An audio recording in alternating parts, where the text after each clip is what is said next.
कहानी है हिम्मत की, कमाल के जुगाड़ की और आज़ादी के लिए उस तड़प की जो लोहे की सलाखों और कंटीले तारों को भी झुका सकती है। जी हाँ, ये 3 भारतीय पायलटों की सच्ची कहानी है, जिन्होंने पाकिस्तान की सबसे महफूज मानी जाने वाली जेल से भागने का एक ऐसा प्लान बनाया जिसने दुश्मन के भी होश उड़ा दिए। तो सवाल ये है कि आखिर ये सब हुआ कैसे? मतलब कैसे 3 निहत्थे पायलटों ने एक पूरी सेना की नाक के नीचे से आज़ादी का रास्ता बना लिया? चलिए इस पूरी कमाल की कहानी को शुरू से समझते हैं। तो कहानी की शुरुआत होती है रावलपिंडी के एक तूफानी रात से। ये वो रात थी जब महीनों की प्लानिंग को असलियत में बदलना था, और वो भी उस बदनाम पीओडब्ल्यू कैंप में जिसके बारे में कहा जाता था कि वहां से तो परिंदा भी पर नहीं मार सकता। तारीख थी 13 अगस्त 1972। जगह रावलपिंडी का प्रिजनर ऑफ वॉर कैंप। अब जरा सोचिए, चारों तरफ ऊंची ऊंची दीवारें, उन पर कंटीले तार और हर कोने पर बंदूक लिए पाकिस्तानी सैनिक। मतलब यहां से भागने का तो कोई सोच भी नहीं सकता था। पर इसी नामुमकिन को मुमकिन बनाने का जो बीज था वो बहुत पहले ही बोया जा चुका था। इस ग्रेट एस्केप की कहानी को समझने के लिए हमें थोड़ा सा टाइम में पीछे जाना होगा, साल 1971 के युद्ध में, क्योंकि इस पूरे प्लान की जो नींव थी वो वहीं पड़ी थी, हमारे main character flight lieutenant Dilip Parulkar की गिरफ्तारी के साथ। तो 10 दिसंबर 1971 फ्लाइट लेफ्टिनेंट पारुलकर अपने मिशन पर थे। उन्हें पाकिस्तान के जफरवाल के पास एक वॉच टावर को तबाह करना था। मिशन चल ही रहा था कि तभी बूम, उनके सुखोई 7 फाइटर जेट पर दुश्मन की एंटी एयरक्राफ्ट गनों ने हमला कर दिया। पारुलकर ने फुर्ती से इजेक्ट कर लिया, पर उनकी लैंडिंग हुई सीधे दुश्मन के इलाके में, और इससे पहले कि वो कुछ समझ पाते, एक भीड़ ने उन्हें घेर कर पीटना शुरू कर दिया। बाद में पाकिस्तानी सैनिक आए, उन्होंने भीड़ से तो बचा लिया, पर अब वो एक युद्धबंदी थे। कैद में आते ही टॉर्चर का वो भयानक सिलसिला शुरू हो गया। एक पाकिस्तानी अफसर ने उनके सामने कागज पेंसिल फेंके और चिल्लाकर हुक्म दिया, आदमपुर एयरबेस का नक्शा बनाओ। ये भारतीय वायुसेना का एक बहुत ही सीक्रेट और जरूरी अड्डा था। अब यहाँ पारुलकर ने जो हिम्मत और दिमाग दिखाया वो सच में कमाल था। इतना प्रेशर, इतना टॉर्चर, उसके बाद भी उन्होंने नक्शा तो बनाया, पर आदमपुर एयरबेस का नहीं, मुंबई एयरपोर्ट का। और जब उस पाकिस्तानी अधिकारी को इस धोखे का पता चला तो सोचिए वो कितना गुस्सा हुआ होगा। गुस्से में आग बबूला होकर उसने सजा दी कि पूरी रात एक कोने में खड़े रहो। लेकिन कहते हैं हर जगह अंधेरा नहीं होता। उसी अंधेरी कोठरी में इंसानियत की एक छोटी सी उम्मीद भी जगी। जो गार्ड सजा पर नजर रखे हुए था, उसे उन पर तरस आ गया। उसने धीरे से कहा, सुबह तक बैठ जाओ, अगर कोई आएगा तो मैं खांस दूंगा। सोचिए, उस गार्ड की उस छोटी सी मदद ने पारुलकर को उस रात गिरने से बचा लिया।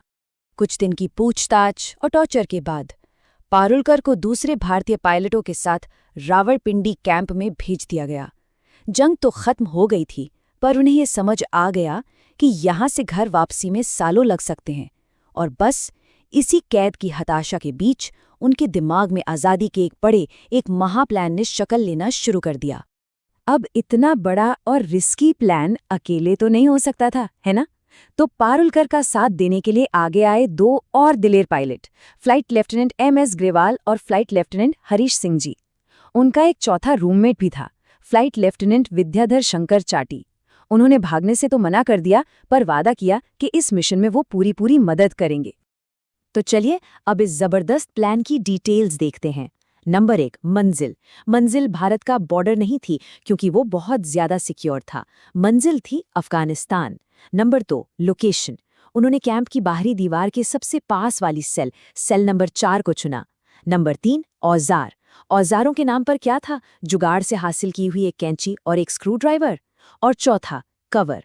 काम के दौरान किसी को पता न चले, इसके लिए उन्होंने जानबूझकर अपने सेल का बल्ब ही फ्यूज कर दिया।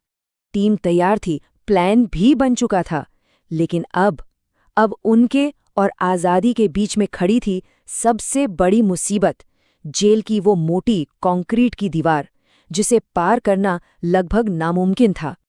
ये कोई ऐसी वैसी दीवार नहीं थी। सोचिए, पूरी 18 इंच मोटी कंक्रीट की दीवार, और उसे तोड़ना था बस एक कैंची और स्क्रूड्राइवर से। सुनने में ही नामुमकिन लगता है ना? लेकिन उन्होंने हार नहीं मानी। महीनों तक हर रात वो तीनों बारी-बारी से दीवार को खुरचते रहते। एक आदमी काम करता तो बाकी 2 पहरा देते, और जो मलबा निकलता उसे बड़ी चालाकी से अपने बिस्तरों के नीचे छिपा देते और ईंटों को वापस अपनी जगह पर ऐसे लगा देते कि किसी को भनक तक ना लगे। और यहाँ देखिए उनकी कमाल की जुगाड़ टेक्नोलॉजी। दिशा का पता लगाने के लिए एक कैसेट प्लेयर के मैग्नेट से कंपास बना लिया। आम लोगों की तरह दिखने के लिए जेल के ही दर्जी से पठानी सूट सिलवाए, कपड़ों को फाड़ फाड़ कर रस्सी तैयार की और सफर के लिए ड्राई फ्रूट्स और दूध भी जमा कर लिया। क्या कमाल का दिमाग था। तो महीनों की ये खामोश मेहनत, रातों की पहरेदारी और हर पल पकड़े जाने का डर, इन सब के बाद आखिरकार वो रात आ ही गई। 13 अगस्त की तूफानी रात, जब इस महाप्लान को अंजाम देना था। तेज बारिश की आवाज उनका कवर बन गई।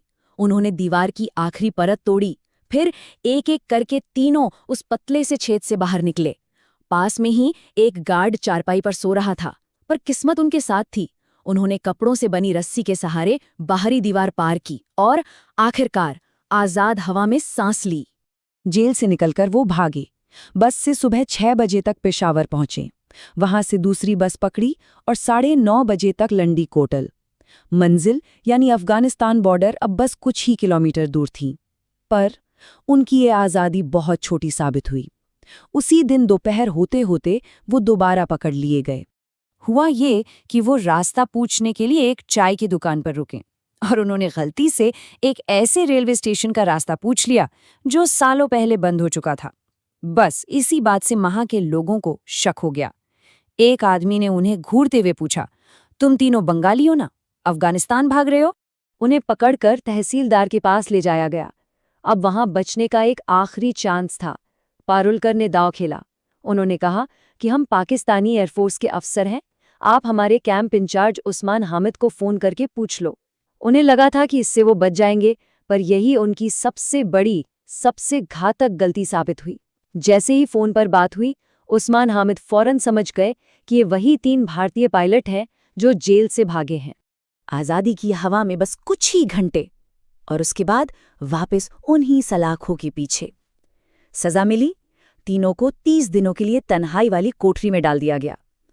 उस पल ऐसा लगा होगा कि उनकी सारी मेहनत, सारी हिम्मत, सब बेकार चली गई।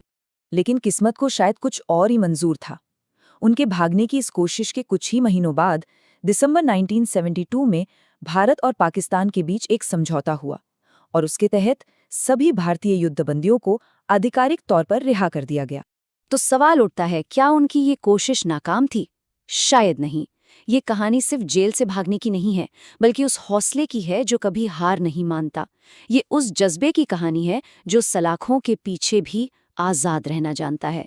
रावलपिंडी की वो दीवारें आज भी शायद याद करती होंगी कि कैसे 3 भारतीय पायलटों ने उन्हें भी चकमा देकर अपनी आज़ादी की एक अमर कहानी लिखती थी।